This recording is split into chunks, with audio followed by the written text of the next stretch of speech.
these three guys right here, they need a round of applause. Because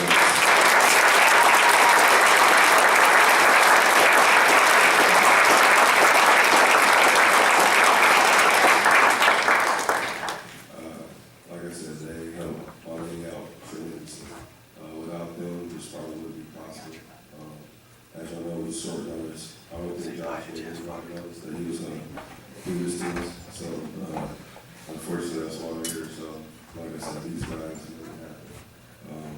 Thank you to everyone that showed up here today, last night, and Monday night. We love you.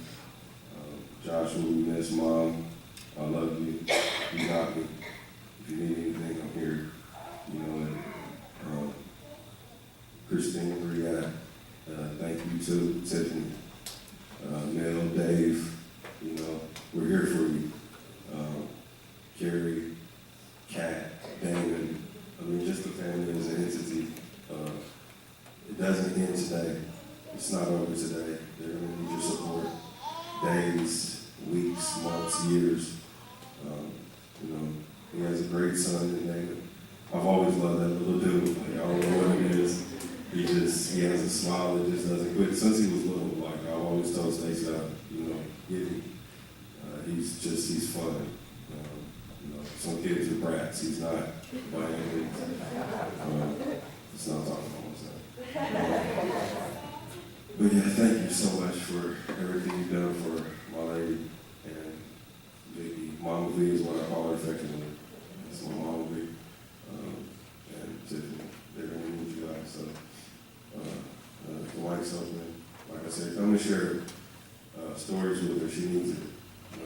It was a positive song. For what I understand, she called her little boo, but I always told her that was her little boo. And y'all know, y'all can feel it in your church. I can't say what it was, but she loves the stories. She loves the stories. So feel free to come over here and share them because she needs them. It lifts her spirits up.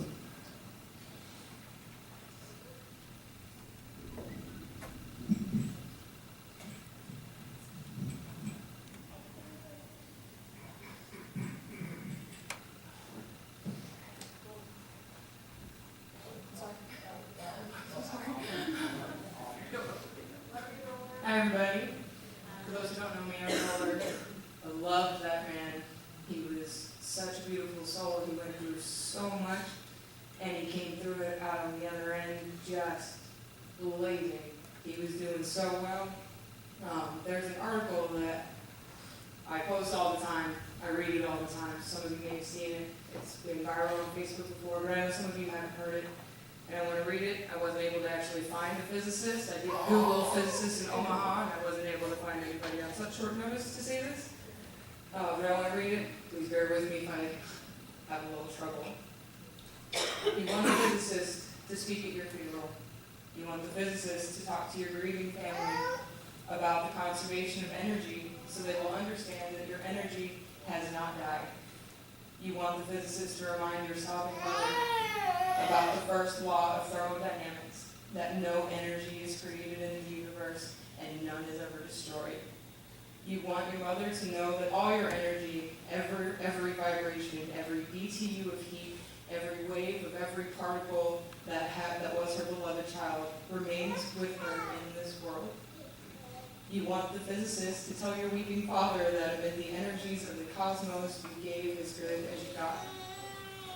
At one point, you'd hope the physicist would step down from the pulpit and walk to your broken-hearted spouse there in the pew and tell him that all the photons that ever bounced off your face, all the particles whose paths were interrupted by your smile, by the touch of your hair, hundreds of trillions of particles have raced off of you like children, their ways forever changed by you.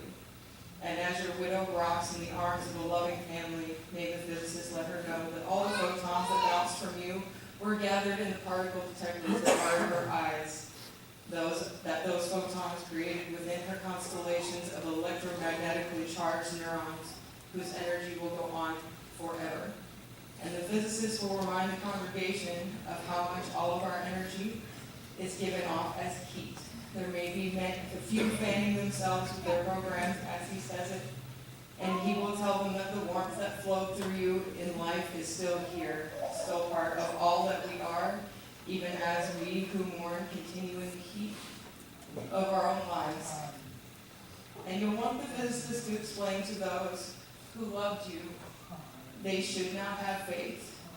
Let them know that they can measure, that scientists have measured precisely the conservation of energy and found it accurate, verifiable, and consistent across space and time. You can hope your family will examine the evidence and satisfy themselves that the science is sound and that they'll be comforted to know your energy is still around. According to the law of conservation of energy, not a bit of you is gone. You're just less orderly. Amen.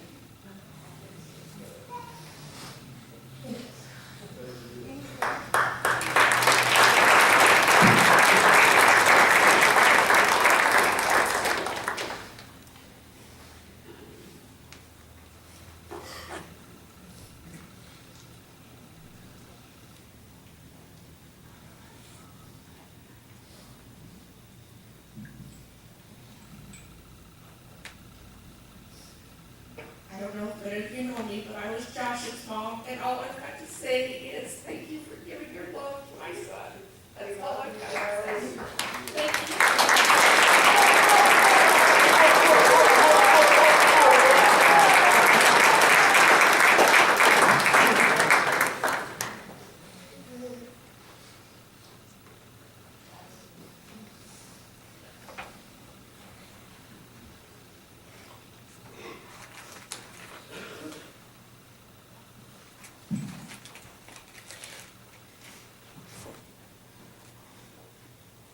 A little nervous with what I keep hearing Josh saying, quit being a girl.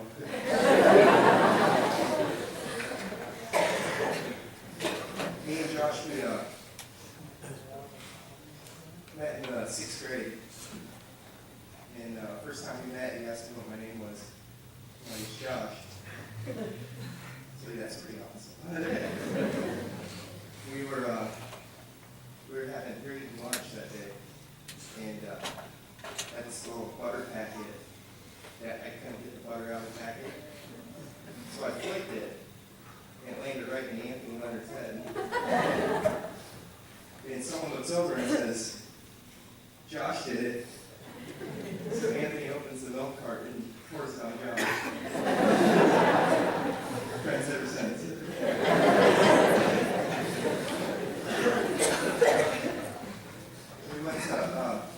We also went to Morton. We also went to Morton together, and Josh got in trouble, and I got in trouble for something else. We got put on half days. So I went to the administrator, and I was like, I think it would be appropriate if I get put on half days too. So OPS had supplies for their own bus. So that was pretty cool. Yeah, it was.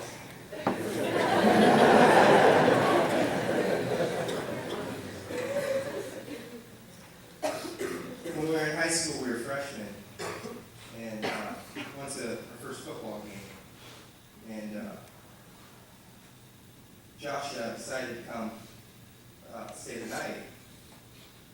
And he had this axe just came out. So he was spraying this axe can into a bowl, like forever. And he lit on fire, and he's just sitting there, and he's looking at it. He's like, this is pretty cool. Me not thinking, I just grabbed the axe can, I'm like, this is pretty cool too. And I sprayed it. So I singed off half his arm. And, like any reasonable 16-year-olds, we decided to prank phone call Dr. Johns. He thought it was the funniest thing in the world until the cop showed up. I thought it was the funniest thing in the world until Vicky showed up.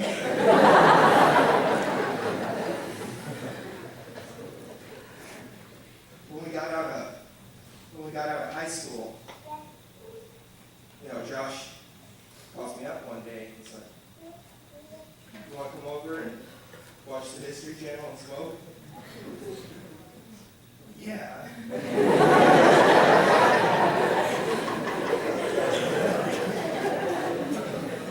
A couple of years later down the road, that went on forever, but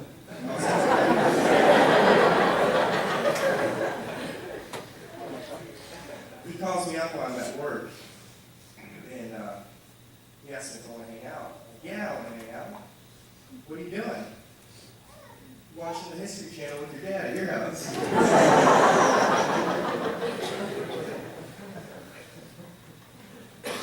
And I still remember, this even a couple of years ago, I still remember Vicky yelling down in the basement, "Boys are grown men, you're too old for sleepovers."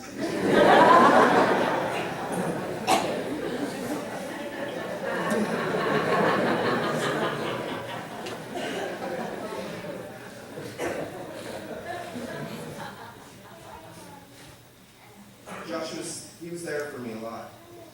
And he was there for me when my father passed.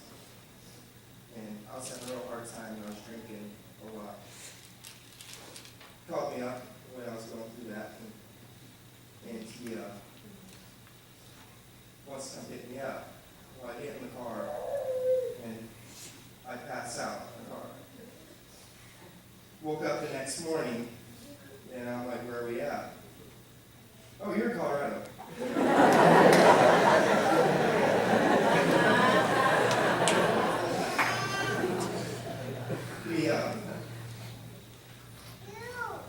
He took me up we were at the foot of the mountain at Estes Park.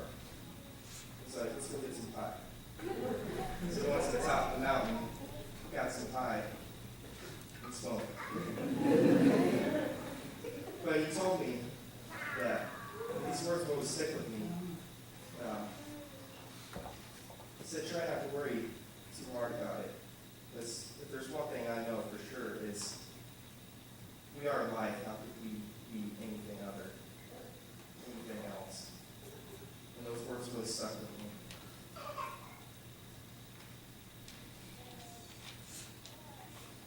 We were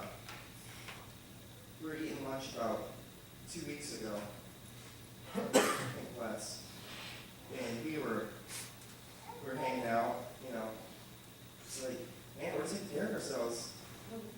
It's like, "Yeah, we got jobs."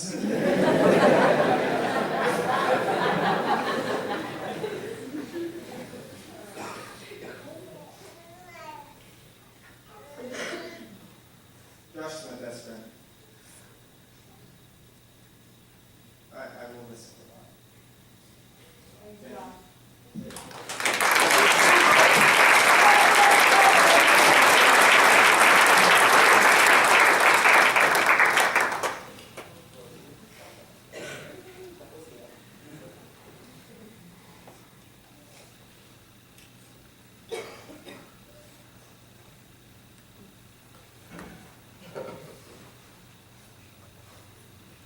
Hello there, my name is Jeff, and I was a friend of Josh's, and I just want to share a few things.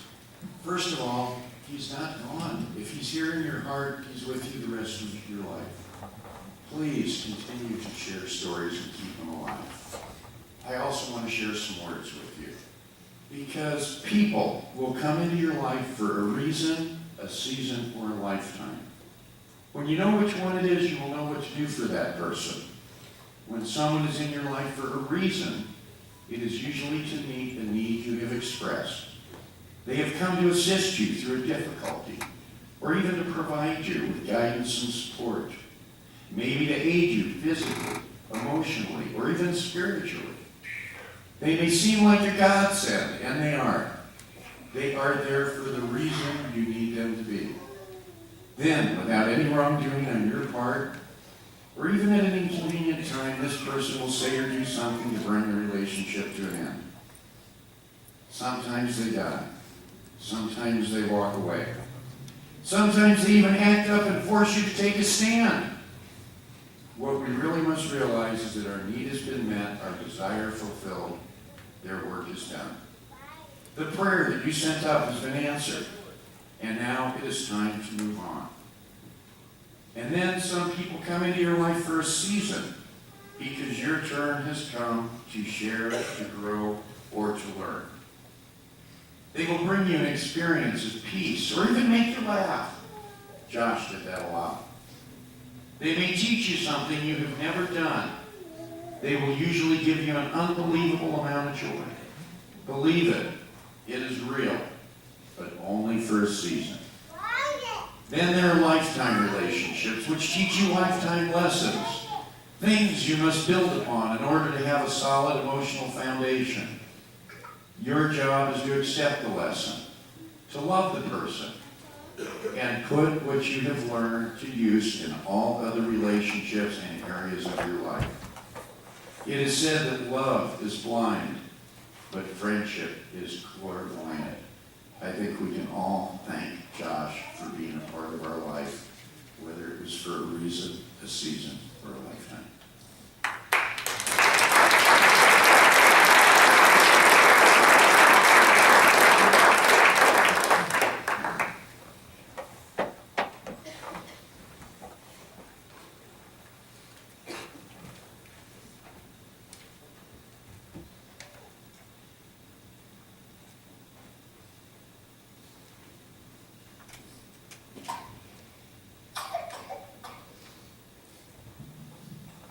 Hi everybody.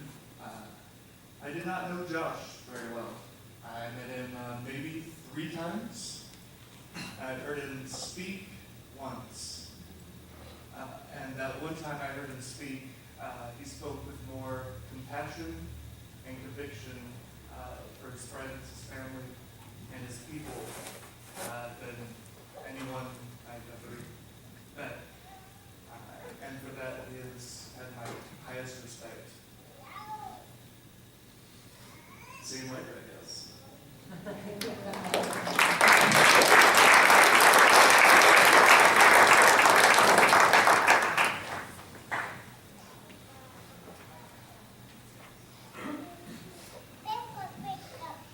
Hello, as many of you know, I'm Josh's cousin. My name's John. First and foremost, I want to thank the family who came all together and made this happen. And not only blood, all of you guys are family. Sorry for choking. It's a very hard thing to go through, but Josh wasn't like anybody to be sad. He always brought a smile to everybody, always had a smile on his face. And he loved all of you guys wouldn't have showed up. Me and Josh, we grew up together. We had a lot of cousins. But I was going through pictures, trying to get pictures ready for this for Josh. It was always just me and him as little kids. Growing up in diapers, going on family vacations.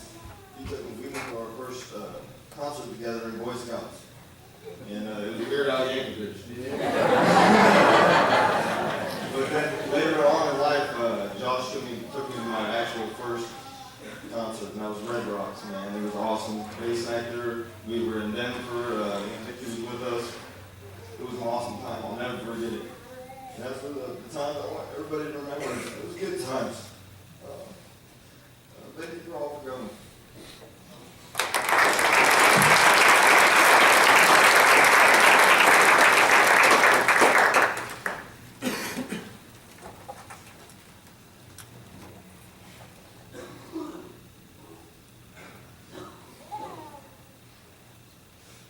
I'm not really good at talking with mics. I have a big enough voice. I'm Zana, and this is his cousin. I have a lot of fond memories of Josh. And Cassie reminded me of a few of Tiffany and Stacy always said, climbed on that roof. This kid had an immeasurable amount of energy from a very, very young age. And he just did have it. Even his friends that he shared and as he was young growing up. Microphone, please. They can't hear you. Sorry. Pretty loud? We can hear you. He has energy and friendship and love. And I wanted to share something that makes me think as everybody shares stories of Josh and how he lived his life and how much he loves his mom. And it's from 1 Corinthians 13. And it says, if I speak in the tongues of men and angels, but have not love, I am only a resounding gong or a clanging cymbal. If I have a gift of prophecy that can fathom all mysteries and all knowledge, and if I have faith that can move mountains, but do not love, I am nothing. If I give all that I possess to the poor, and give over my body to hardship, that I may boast, but I have not love, I have gained nothing. Love is patient, love is kind. It does not envy, it does not boast. It is not proud, it does not dishonor others, and it is not self-seeking. It is not easily angry, and it keeps no record of wrongs. Love does not delight in evil, but rejoices with the truth. It always protects, it always trusts, it always hopes, and always perseveres. Love never fails, but where there are prophecies, they will cease. Where there are tongues, they will be still. Where there is knowledge, it will pass away. For now I know in part and prophesy in part. But when completeness comes, what is in part disappears. When I was a child, I talked like a child, and I thought like a child. I reasoned like a child. But when I became a man, I put away those childish things. For now we see only reflections in the mirror. Then we shall see face to face. Now I know in part, then I shall know fully, even as I am fully known. And now these three remain, faith, hope, and love. But the greatest of these is love. And that's what I see here for Josh by all you guys do. So thank you very much.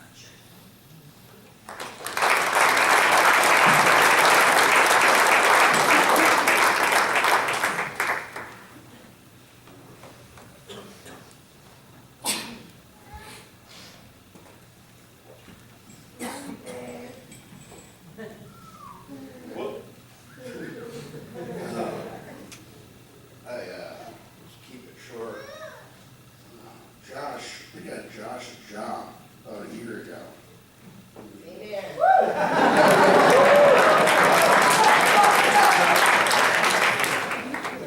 And he didn't stop thanking me until, I've known him for a long time, but we moved in about 2 months after I got him the job.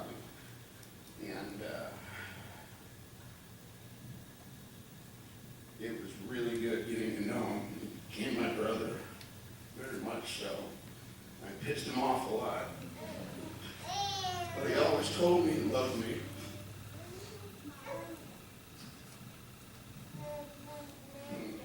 But I love you, Josh. I love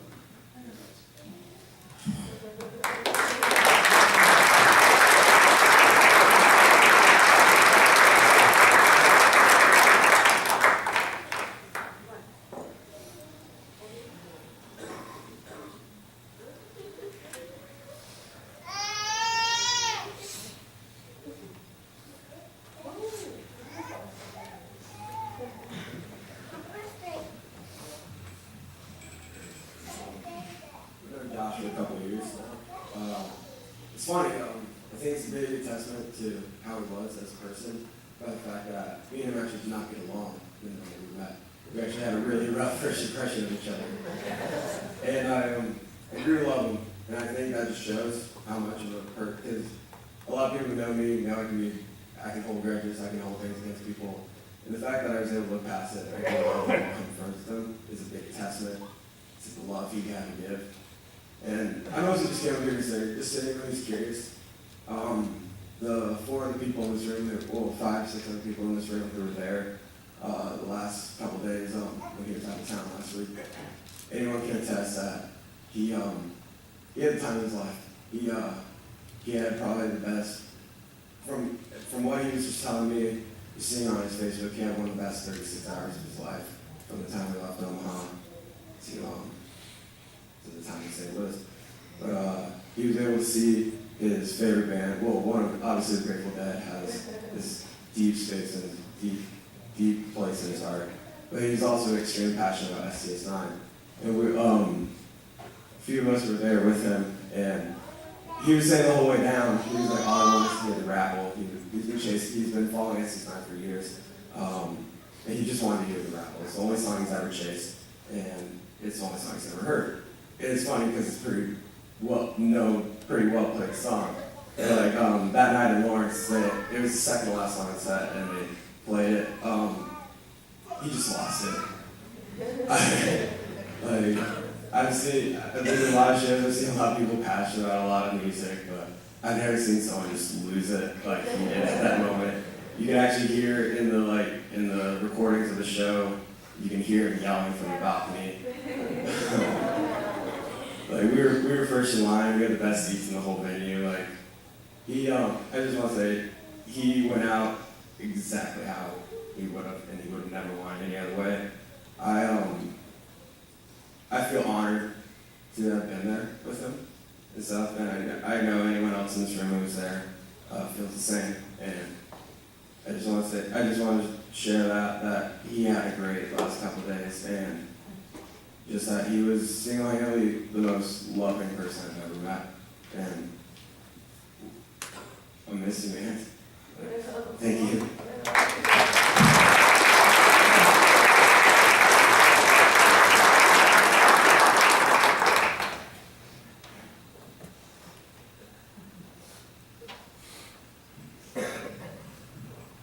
Hello, everyone.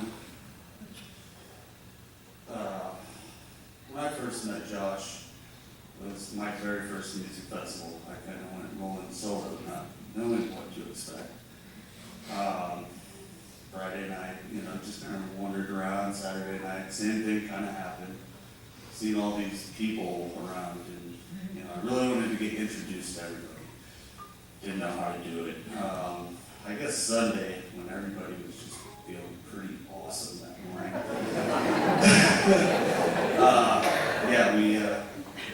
We played the sunrise set with Spankolicious, and I don't know if anybody who was in that tent. I remember everything being so green that day.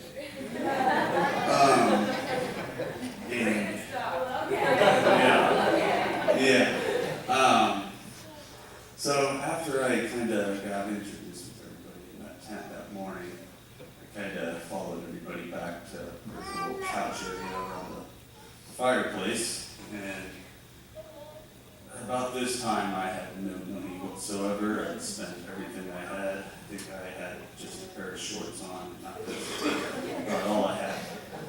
I was just sitting there, man, I'm so starving. I'm so hungry. And Josh looks over at me.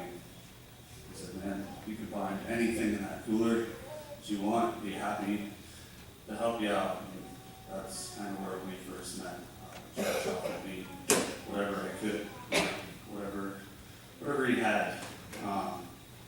So there were brats, there were some soggy buns still in there. I think there might have been a few beers or whatnot. So then we had a fire, we had brats, but that's about it. I was looking around for sticks. There was no sticks to put these brats on. Now, how do you figure we do this? You char brats. And Josh goes, dude, I bet we just take one of those beer cans and make a little boat out of it and fill it up with beer and just start throwing fire. I bet that'll work. I looked at it and I'm just like, gee, you're right. So it worked. They were delicious. They took forever. But it worked. We found a solution to my problem. And that's when I first got introduced to him.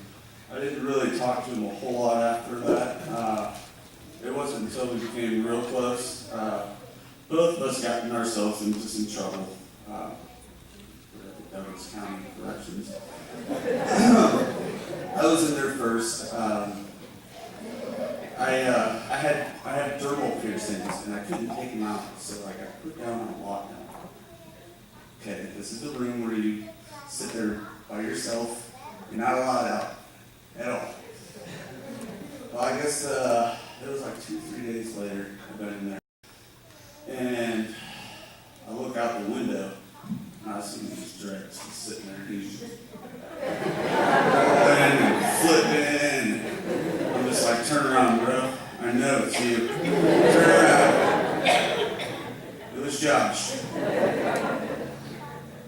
So, I'm like, hey, bang on the door, finally get him, come over, I'm like, yo, what's up? You remember me? We cooked the brats. Yeah, bro, what's up? You know, we talk about why we're in there. While you're in lockdown, you can't talk to anybody. So I asked if he didn't have any money on his books or anything to make phone calls. He just got in there. He was not in the lockdown area, but so I asked him if he could do me a favor. I said he can take all the phone time he want off mine, and I asked him if he could call my wife, and so I wrote a letter for my wife and slid it under the door. He would snook over and use my phone time and stuff. But I could hear him, and it was funny because he read the whole thing word for word.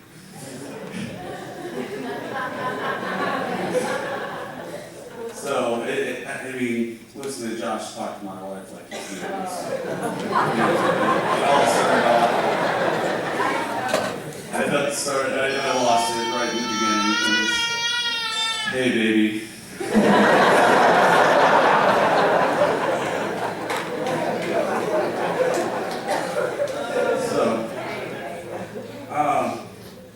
The reason I share these stories is Josh helped me no matter what the situation was, whether it was a bad situation, whether it was a good situation. And I think we can all live through that and share his love and gratitude towards each and every one of us. No matter what the situation is, you can always make the best out of it. Thank you.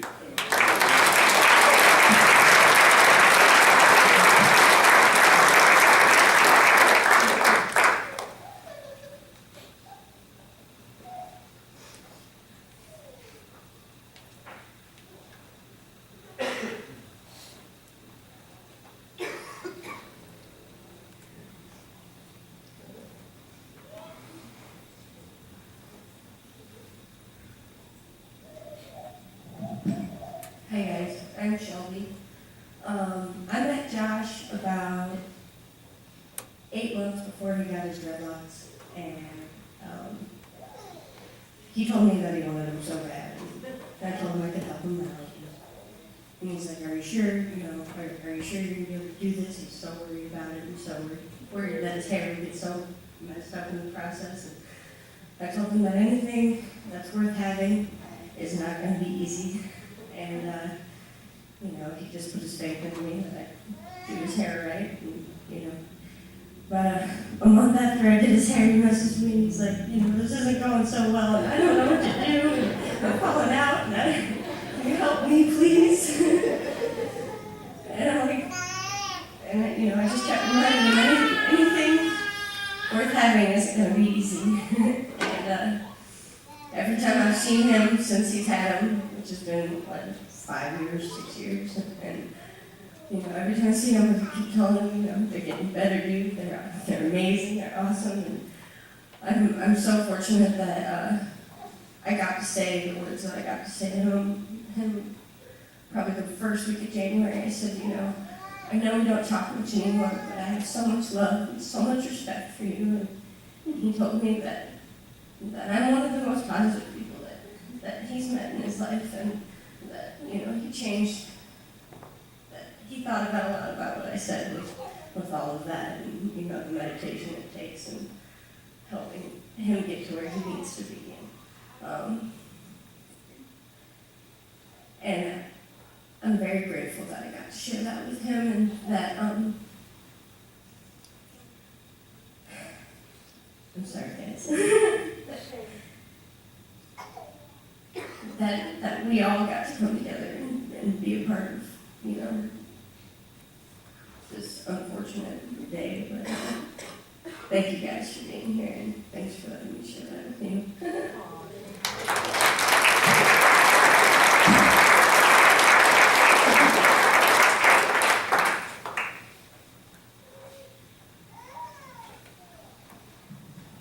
Hello, my name is Jaden. I've known Josh over 4 or 5 years.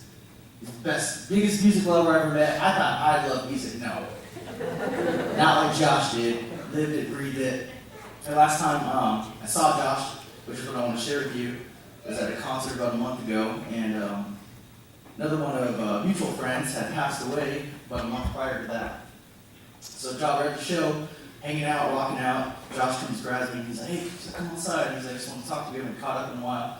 So we go out and we're hanging outside the waiting room, and Josh says, like, "Yeah, you heard this news about Joe?" And I'm like, "Yeah, I heard it's terrible." And we're talking about that, and so he just starts breaking down. We start talking about all the people we've lost, and so we just dive straight into the rabbit hole, about how beautiful life is, about how much we loved it.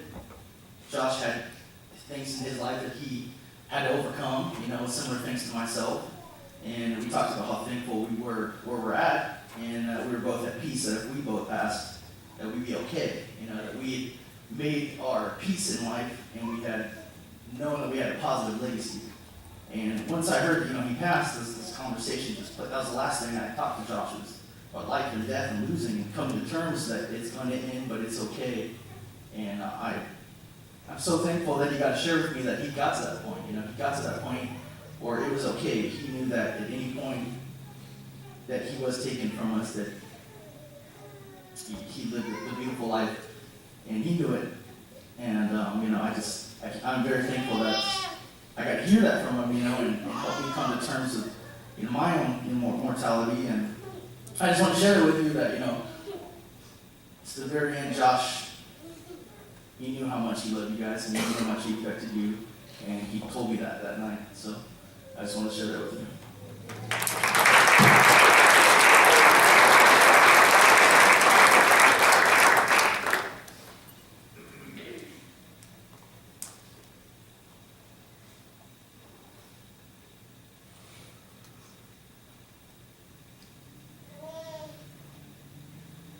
Anyone else before we go further?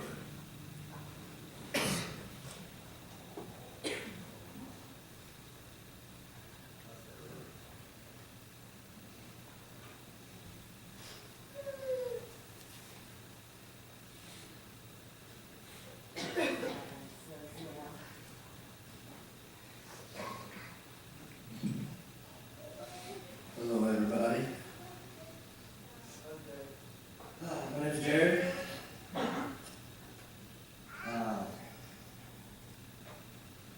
Kind of like Josh over there. He just said, get up there and say something. So, he was the coolest guy in the world, man. You didn't have to hang out with him every day at all. You didn't have to talk to Josh every day at all. He was the guy you just saw. He smiled at you, he gave you a huge hug, and you could go on with life. And you knew you'd see him again. Like you see everybody else in here, we have a community, and we showed it on Monday night, how we all can come together, do exactly what he wanted. Damon, I gotta say, your dad is so proud of you. Got up on stage that night, it was so cool, dude. He was so proud of you.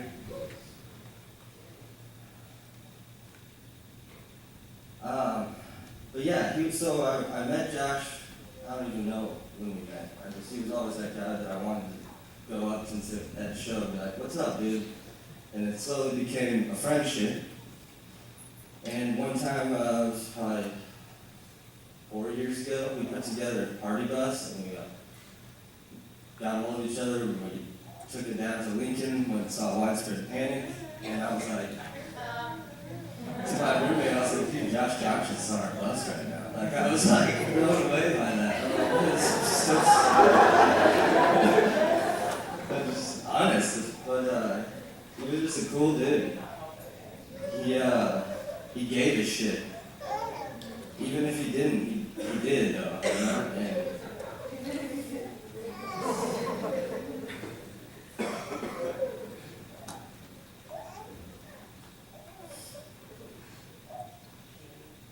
he went through some shit, and a lot of people could have given up, and he did not do that.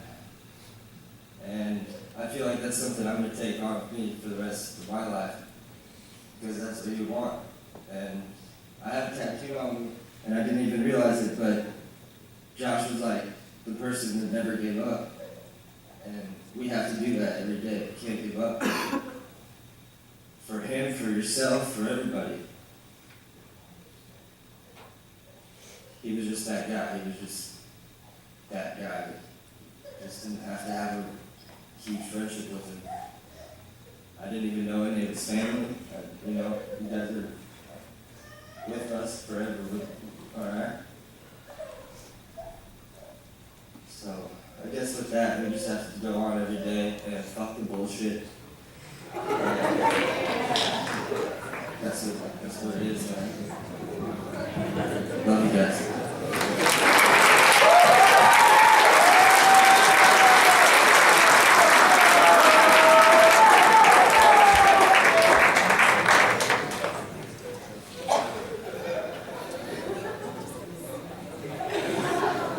Hey guys, I don't really have much to say, but I really respect you as all, and glad everyone came together for this event.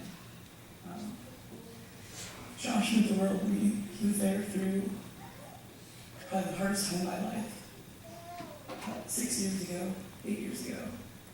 And it's still hard right now, but he was there every day through Facebook Messenger or text or just there. So, thank you guys all for being here. I hope that we can all stay together, stick together, and keep this community a little more positive. Keep it up. I really love you guys all, and I love Josh a lot. Love you a lot.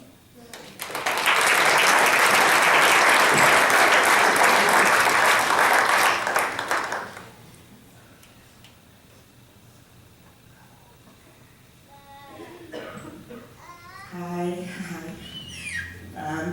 My name's Tanya Mama, or I'm Tanya Ward, and I'm a musician, and I play shows with a lot of you beautiful people in here. And I just really, I had never met your family, Josh, before, but your son loves you, and he loves people, and the power of his hugs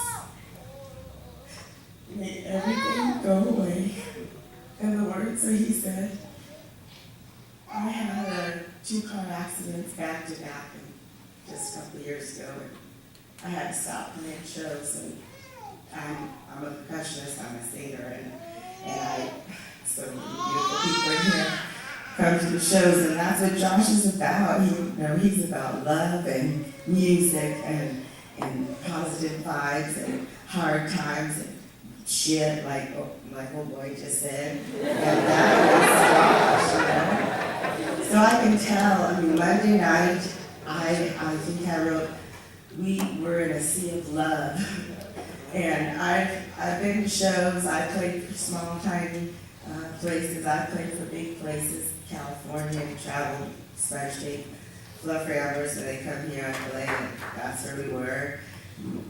Dr. Webb and Zach. And I feel the love of this community of people, and we're connected by music, and that music is Josh, and that Josh is love, and love is right in all of our hearts. And so when I woke up this morning, I was amazed at the beautiful sunrise that we have in the middle of winter in Nebraska. Wow. And so I thought that's Josh Sunrise. And I had gone to YouTube and listened to some music because I thought, there's a song that goes with this moment where the sun is rising on Josh's day. And the song is For You. And I put it on Facebook and with a picture because I love him, and I love you and Mona. We just are getting to know each other again, but anything that y'all need, let's keep on doing shows and music and help your family. And every single person, you're very beautiful people in here. I love you, and I'm Conga Mom, and I always say something with the heart. And, you guys might get sick of my hearts, but I'm just sending out the love any way that I can because y'all have given me back so much. And so I'm walking, I'm out of a wheelchair, I'm going to do shows, and I'm going to dedicate them to Josh because he's music and he's inspired my life, and he loves people, and he loved me when I thought I was never going to get on stage again. and be able to be with y'all, but he's the one that told me that, you know, that one-hour drummer from, what's that rock band? They're really good. Def Leppard. So my left arm's a little messed up about percussion, but he's like, Def Leppard's got a one-hour drummer. So I can do it. So I talk a lot. I love you all. Thank you for being here. You're so positive and loving. I love you. Let's do it together. Let's do some shows. Let's go Josh. Stand for Josh. Thank you.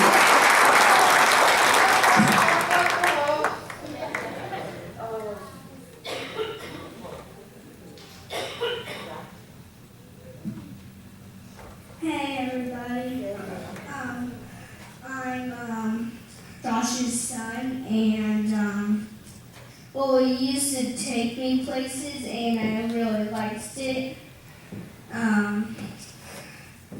That's all I have to say. Thank you.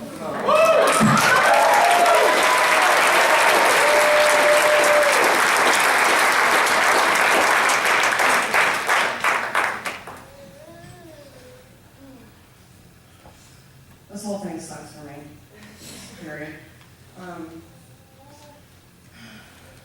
Me and Josh, he begged me to come and work with him. Probably about 4 or 5 months ago. And I stalled for about a month. I was like, I don't want to sit on my butt all day and call people and have people hang up on me. And he was like, no, really, you gotta come, you can make some money.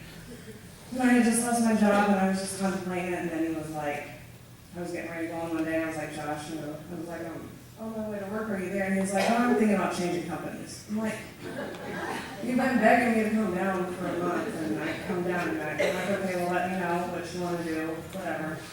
And then I got sick of waiting, and I texted him about a week later, and I was like, you ready, bro? Like, can I meet you? Can I come listen to your wedding? He was like, him and his, for sure, you can come on down. That's all he ever said, for sure. And then it's like, I used to sit at work all day, and I sit with the other guy. I'm just like, my brother being there. For sure, yeah, for sure, and I'd be like, his laugh is so annoying. Like, we would talk about it, and we'd be like, oh, God, he's getting another sale. We didn't like him. But he finally got me to come down there, and I started work, and he was so mad at me. I was making more money than him within the first week. So he was mad, and he would tell everybody he was mad, wasn't he mad? He was like, so where are you at? And I'll be like, no, I'm at, 1,400. He's like, what? I'm only at 400. I'm like, well, you better step up your game. And that's what he told me. He was like, you really need to come down to this job. We're hustlers. We think alike. Everything we do is exactly the same. We'll power through this. And we ended up being like the top 1, 2 people, and 2, 3 people in the company or whatever. But he would come over to me every time he got a sale. Where you at? How much you got? And I'm like, 400. Why? I'm at 19. I'm like, okay, I'm gonna need a loan. So if we both keep selling, we'll both be okay. But I would pick him up every day. I would pick him up whenever he needed a ride. He'd just text me the night before, hey, you think you can get me?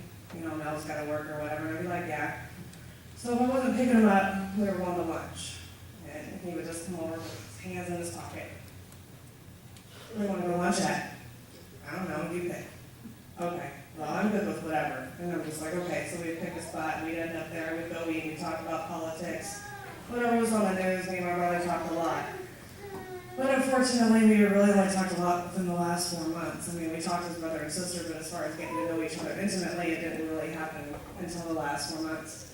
And like my man said it best to me, he was like, you saw him grow, and you didn't question it. If he asked for a ride, you gave it to him before. I would have told him to figure it out himself, because he wasn't trying to do anything for himself. But me and Josh, we got really close. It kind of hurts, that I finally got to see him become a man, and we didn't get to finish. So that really sucks. He was turning into me a great, great person. Didn't know my brother inspired so many people, so it's so great to see so many people come out and just tell us the stories and everything, because I knew Josh in that way, but my family didn't. So it's really nice that you guys are coming and telling us all of this. And if it wasn't lunch, I was taking them home after school, and Tuesday was the last day we were together. I just happened to be off of my other job, and I went in, and he asked me if we wanted to go to lunch that day, and I told him no. I said I wasn't really hungry that day, but we did drive home together. And on the way home, we talked about a lot of stuff all the time, but we talked about a lot. I had just ran down and grabbed some things from the dollar store because we were having some troubles with some stuff at work, and I grabbed a few private things, personal things. And they had left the beeper thing on the thing, and I got out of the car, and I looked back when I picked my son up from daycare, and I was like, damn, Josh, I was like, they left the thing on it. You know, he was in a rush, I was in a rush, and I was like, you know, do you mind if I stop at the dollar store real fast? It's already been an hour since we got off work, and he was like, I'm on your time, which is super sweet. Like, he didn't really care. He was just so slow at everything. I used to get mad at him, like he had no rush. There was no rush on Josh at all. It's whenever he gets up, gets ready, whatever, he would roll out of bed and land in my truck in the morning, and it's like, you didn't do anything with yourself? Like, no, he's just like, no, let's go. I'm ready. But he allowed me to go do that and take it back, and then I went to go drop him off, and it had just snowed really bad. And when he got out, everything was starting to ice over, and he got out of the truck and he walked around. I was like, okay, so I'll see you tomorrow. And he was like, no, I'm going to St. Louis tomorrow. And I'm like, well, you're going to tell me? Like, I'm not going to have a lunch buddy for the week or what? And he was like, no, I won't be back for the rest of the week. I was like, okay. And then as soon as he said that, he slipped on some ice, and I just busted out laughing. I was like, oh, you just busted your ass. But that's the last thing we ever talked about, but we just want to thank everybody for coming together, sharing stories, sharing love, sharing everything. It was really, really awesome. I've never done this before. This is my first time doing all this, so all the help that I got from everybody, I really appreciate it. Input, notes, letters, texts, messages, everything. I just appreciate everybody coming out and being able to share this with us. It was just so soon and unexpected. But I agree with the person who got up and talked earlier, that if he wanted to go out, this is the way he would have wanted to go out. So he went out exactly as he enjoyed life. And I think he would want everybody just to be happy and celebrate and spread more love. Like, don't cry. This is what is meant to happen. This is what he chose before he got here. So just everybody. He meant for all of us to meet and come together. That's the whole purpose of all this. It's for all of us to meet. So thanks everybody for coming, and we're going to go ahead and finish up with Pastor and then, right? And if everybody will join us for food afterwards, we really appreciate it. Thank you.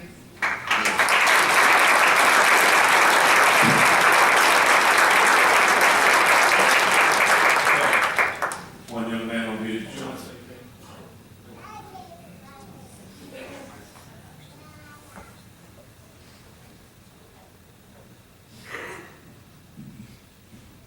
How you guys doing? My name is Pete Jerome.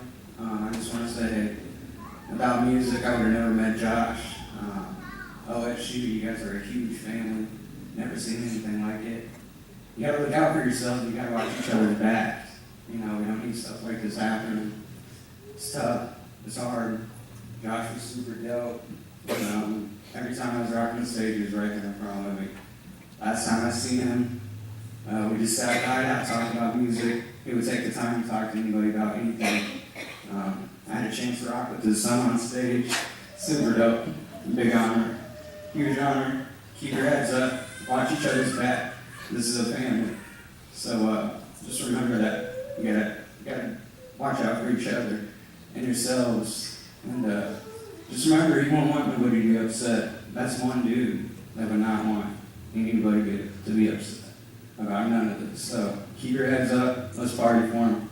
And let's remember him forever, for sure.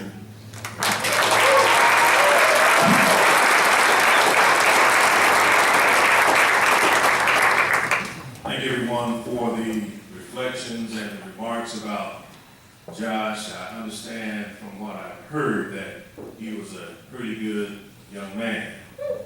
Very involved, very in tune, very enlightened to what's going on around him and through him. Now, let me borrow your minds for a minute right quick. I want you to think of since the day you were born up until this present time, I want you to think of the greatest pleasure that you have ever had from the time you were born up until this present time. Not a minute from now, not an hour from now, not 2 hours from now, but from the time you were born up until this present time, one of the greatest pleasures that you have ever had. It could have been learning how to ride a bike, learning how to fish, flying in an airplane, receiving a degree, a diploma, learning how to drive a car, your first apartment, your first house. Think about that for a moment. One of the greatest pleasures you have ever had in this lifetime up until now. And when you have thought about it, multiply that by eternity. If when we leave this earth, and the greatest pleasure we have ever experienced on this earth, from the time we were born up until now, and we get to heaven, if that pleasure that we have received here on earth is in heaven with us, and everything will be all right. If a childbirth, that's your greatest pleasure. I know for some women it isn't. I'm a man, I can't answer that question. But if that was your greatest pleasure as a father, seeing your son or your daughter born, and that pleasure is in heaven, that you can enjoy that pleasure throughout all eternity, multiply that good pleasure by eternity, and that's how long it's going to last. In the book of Revelation, they talk about no more tears, no more crying, no more sorrow. Now, on the flip side of this pleasure, think of one of the worst pains in this life that you have ever suffered to this present day. Not a minute from now, not 2 minutes from now, not an hour from now, not tonight, but up until this present time. One of the worst memories or pain that you have ever suffered here on this earth. Now multiply that by eternity also. See, the scripture tells me that there will be no more tears, no more sorrows, that God will wipe away all tears from your eyes. And if you have lived according to the scripture, the Bible principle, while you are here on earth, all the sadness that you have experienced here on earth will be no more. But all the joy that you have experienced here on earth will be forevermore. So we have a choice whether we want to suffer down here, and we will. I wouldn't stand here and say that we won't, but we will. We're going to shed some tears. We're going to have bad days. We're going to have good days. But all the accomplishments, all that we have done, all that we have said, once we get to the place where we don't have to deal with this down anymore, will be but a faded memory. And all that Josh had went through from the time that he was born until the day he breathed his last breath, now he don't have to suffer through these things anymore. And if his pleasure was music here on earth, trust me, the music that he will hear in heaven far exceeds what he heard here on earth. That will be the greatest music. And if Josh would come back and talk to you right, he's going to say, man, guess what? The music up here is wow. The music up here is so great. You know what? I can't even record it. It's so good.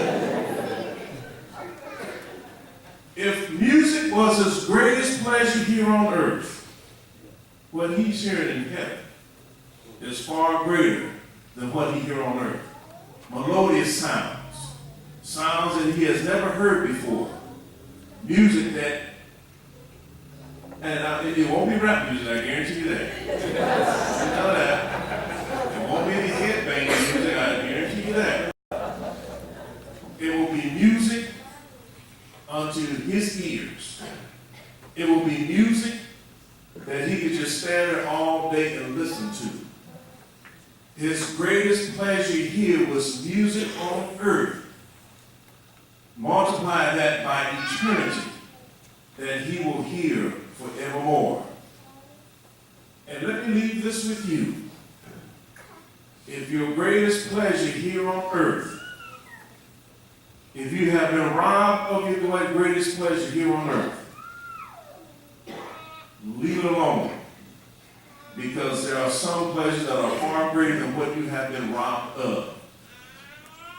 And on that great getting up morning, when we shall stand before our Father in heaven, and God say, well done, my good and faithful servant, come on over here. Who's going to be there but waiting on you? Who's going to be there? Joshua. He's going to take you to the choir. He's going to take you to that heavenly choir. All of those voices in that heavenly choir, and he's going to be right up front, like the man said. He's going to be right up front, listening. Listen to them. Come here, listen to them. And that music is going to be so good, you're not going to want to leave. So think about your greatest pleasure here on earth. Multiply that by eternity. That's how long it's going to last. Think about your greatest sorrow here on earth. In eternity, there is no sorrow. You don't have to worry about that. Josh, if you live according to Bible principle, and we're not here to pass judgment on him, because we don't know. But if you love God, and God is calling him home, home is where he is, enjoying the fruits of his labor here on earth. And we thank the family, the mother, the sisters, the brother, the aunts, the uncles, anyone who came in contact with Josh. And Josh came in contact with them. He did it for a purpose. He was here for a season. We don't know how long a season is. If you calculate a season by a seed that you put in the ground, and the seeds start growing, that's probably the wrong calculation, because you can put a seed in the ground and it might not grow until next year according to the conditions of the ground and the air where the seed is planted at. But Josh was planted, his seed grew, and from the seed he touched many in the harvest, and that's the way life is, to touch the field. His season is over with. We have our season to live. And how are we going to live our season? Are we going to be the thorn among the roses? Or are we going to be the petals among the roses? You know, rose petals are edible. Rose petals are edible. I have not known anybody to eat a rose thorn yet. And trust me, if they did, they wouldn't have much to talk about. How are you going to live? Your pleasure, multiply that by eternity, or your sorrows when it's all done over with. It's all about Jesus. In the end, it's all about Jesus.